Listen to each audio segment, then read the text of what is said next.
Shalom. First and foremost, I want to give all praises, honor, and glory to Yahweh, Bahasham Yahushai, Bahasham, Rachak Kodash. Double honors to the elders and the apostles of Great Millstone, and peace and blessings to the elect. And today we're going to go into the book of Exodus, the 7th chapter. And the Lord Yahweh said unto Moses, See, I have made thee a god to Pharaoh, and Aaron thy brother shall be thy prophet.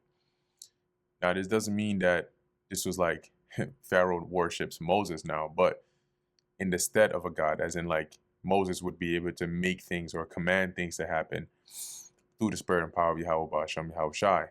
And Aaron would be in the stead of his prophet, right? Like one that would speak for him, because that is like the role of a prophet, right? You are a messenger of God, so you speak on the behalf of God. Thou shalt speak all that I command thee, and Aaron thy brother shall speak unto Moses, that he send the children of Israel out of this land. And I will harden Pharaoh's heart, and multiply my signs and my wonders in the land of Egypt. So, in order to show the plagues and the signs, the Lord would continuously harden Pharaoh's heart and make him hard-headed so he wouldn't let them go. But Pharaoh shall not hearken unto you, that I may lay my hand upon Egypt, and bring forth my armies, and my people, the children of Israel, out of the land of Egypt by great judgments. So the Lord could have just had Pharaoh say, okay, you can go. But he wanted to make it theatrical, right? He wanted to bring them out by great judgments. So he hardened Pharaoh's heart each time so he could bring another plague. And the Egyptians shall know that I am the Lord Yahweh, when I stretch forth mine hand upon Egypt, and bring out the children of Israel from among them. And Moses and Aaron did as the Lord Yahweh commanded them, so did they. And Moses was 80 years old, that's 80 years old, and Aaron 83 years old, that's 83 years old, when they spake unto Pharaoh. And the Lord spake unto Moses and unto Aaron, saying, When Pharaoh shall speak unto you, saying, Shew a miracle for you, right? Meaning, okay, you claim to be this, these great men of your God. Go ahead and perform a miracle then. For why should I listen to you? So when he would say that, then thou shalt say unto Aaron, Take thy rod and cast it before Pharaoh, so throw it down before him, and it shall become a serpent. And Moses and Aaron went in unto Pharaoh, and they did so as the Lord Yahweh had commanded. And Aaron cast down his rod before Pharaoh and before his servants, and it became a serpent. So it turned into a snake. Then Pharaoh also called the wise men and the sorcerers, now the magicians of Egypt. They also did in like manner with their enchantments, which goes to show you that, the left hand practice is real. It's not more. The right hand is dominant, but the left hand is also real. So they also used their enchantments to be able to turn a stick into a snake as well.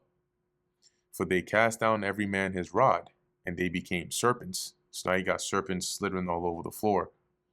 But Aaron's rod swallowed up their rods, right? So his serpent basically devoured theirs. And he hardened Pharaoh's heart, that he hearkened not unto them, as the Lord Yahweh had said. So upon seeing that, because in his mind, his magicians could do the same, he's like, okay, so no big deal. And the Lord Yahweh said unto Moses, Pharaoh's heart is hardened. He refuseth to let the people go. Get thee unto Pharaoh in the morning. Lo, he goeth out unto the water. So go and meet him in the morning. And thou shalt stand by the river's brink against he come. So get there before him and meet him by the edge of the shore, right, of the river where he will go. And the rod which was turned to a serpent shalt thou take in thine hand. And thou shalt say unto him, The Lord Yahweh, God of the Hebrews, hath sent me unto thee, saying, Let my people go, that they may serve me in the wilderness.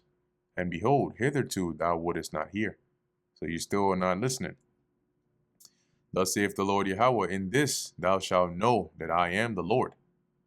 Behold, I will smite with the rod that is in mine hand upon the waters which are in the river, and they shall be turned to blood.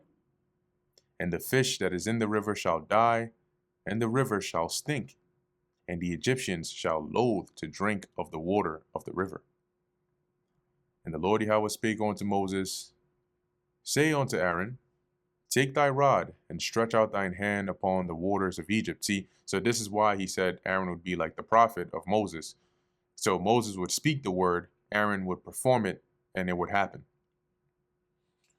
Take thy rod and stretch out thine hand upon the waters of Egypt, upon thy streams, or upon their streams, upon their rivers, and upon their ponds, and upon all their pools of water, that they may become blood, and that there may be blood throughout all the land of Egypt, both in vessels of wood and in vessels of stone.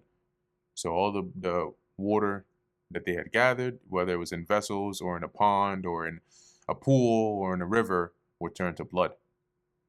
And Moses and Aaron did so as the Lord Yahweh commanded, and he lifted up the rod and smote the waters that were in the river in the sight of Pharaoh, and in the sight of his servants, and all the waters that were in the river were turned to blood. And the fish that was in the river died, and the river stank, and the Egyptians could not drink of the water of the river, and there was blood throughout all the land of Egypt. Can you imagine that sight? Damn, all the waters turned to blood, and it stinks because you got the dead fish in there and all that. It's like, oh my goodness. And the magicians of Egypt did so with their enchantments, and Pharaoh's heart was hardened. Neither did he hearken unto them, as the Lord Yahweh had said.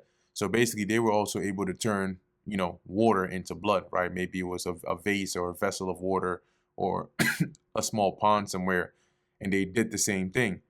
And that gave Pharaoh a false sense of confidence to where he was like, yeah, okay, it ain't no big deal after all.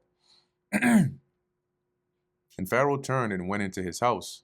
Neither did he set his heart to this also. So he didn't consider this, right? And say, you know what?